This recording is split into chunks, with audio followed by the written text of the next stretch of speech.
Okay, today we're talking about sealing concrete control joints. So here's the products we'll be using today. No special tools required except for a regular caulking gun. The self-leveling sealant you can buy at Lowe's or Home Depot, right around $8 or $9 a tube.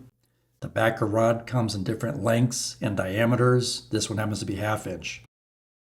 So we'll start by prepping the joints, removing the old brittle sealant from the control joints first. Then I'll broom out any dust or debris from that control joint.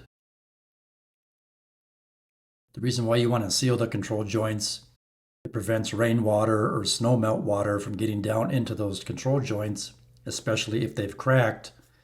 You don't want water going underneath your concrete slab and eroding away the soil underneath the slab, causing the slab to sink. It'll also prevent weeds from growing up through your control joints in your concrete slab.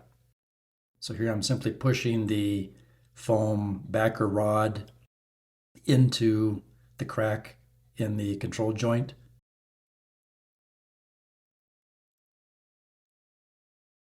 And that way you have to use less of the sealant to fill the gap.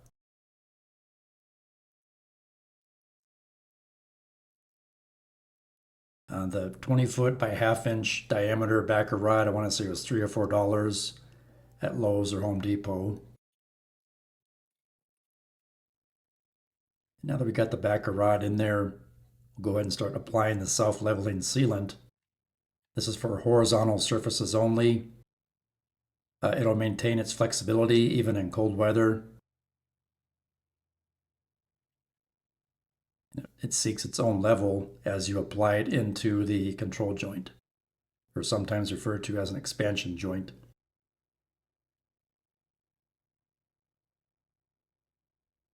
So it'll adhere to the concrete and to the backer rod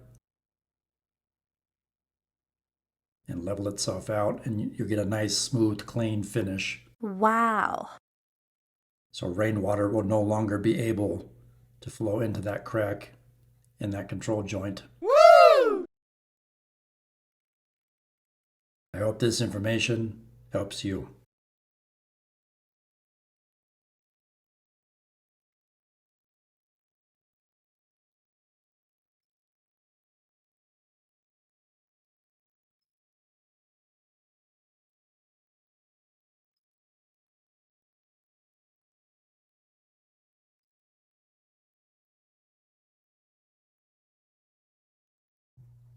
Please like, share, subscribe, leave me a comment, and thanks for watching.